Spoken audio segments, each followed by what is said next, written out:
Your heart, one of the most important organs in your body.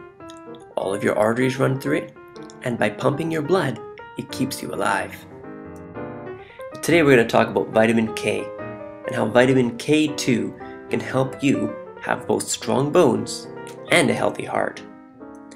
So let's get started with strong bones. As you probably already know, calcium makes up a lot of your bones. It's really important for them.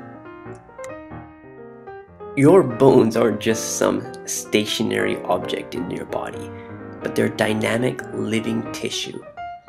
In fact, at any given time, 10% of your bones are under construction, taking calcium in, sending it out, and all that kind of things.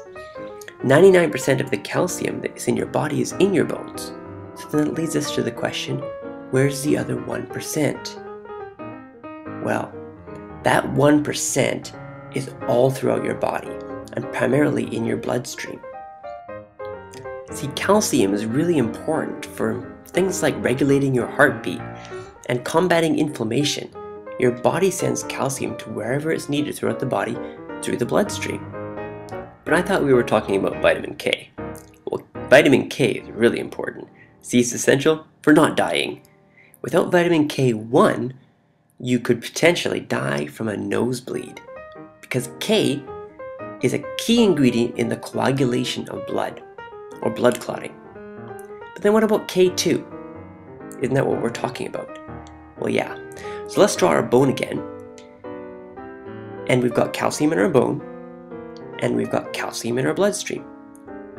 Well, how does it get back and forth? It can't do it by itself. And so what K2 does is it activates a protein called osteocalcin, which helps the calcium get into our hard bone instead of staying in our arteries, where it could do damage. See, how it does damage is it can embed itself in the soft tissue. So K2 also activates another protein which sweeps the calcium out of the arteries. And that protein is called matrix GLA. Essentially what this does is it prevents calcified arteries. And you don't want that. That leads to things like strokes, kidney stones, and all kinds of complications. See, calcium is good, but it needs to be controlled. So you could say vitamin K2 gives calcium legs. Vitamin K1 and K2 are not the same thing. Definitely not. Research done in the 1930s by a dentist by the name of Dr. Price is very interesting. See, he figured that dental decay is not normal, that our body should be able to fix the teeth by itself. So he took a plane around the world to go to Aboriginal cultures where they had healthy teeth and relatively disease-free lives. And through his research and lots of photographs, he figured out that something he called activator X was common in all their diets. This is amazing because once he isolated this activator X in their diet, he went home to his clinic and found foods were rich in this activator X and started treating his patients by changing their diet instead of filling cavities, and it worked. We had no idea what this activator X was until 2007, when researchers finally concluded it was vitamin K2.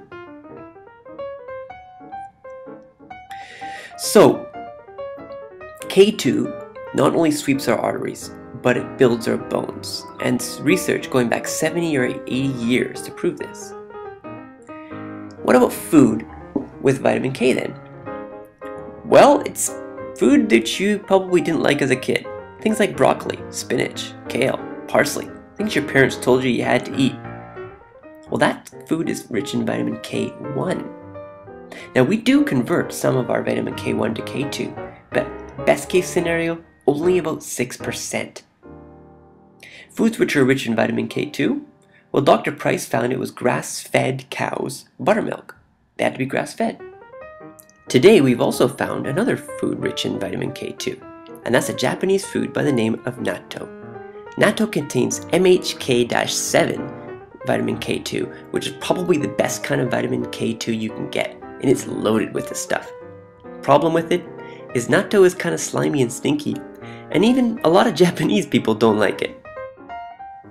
But despite not liking it, many people in Japan still eat it every day with their rice. Why? Well, it's because the studies have shown that health benefits of vitamin K2, specifically in natto, are really good. So most of the foods rich in vitamin K are actually rich in vitamin K1. And our body won't convert vitamin K1 to vitamin K2 unless we have an abundance of it because of K1's importance. So because of that, most people today are deficient in vitamin K2. And finally, one more point. If you supplement with vitamin K2, try to take it with vitamin D3 as well. These two vitamins offer a 1-2 punch to keep your bones healthy. So that's all we have to say for vitamin K2. Keeps your heart healthy, it keeps your bones strong.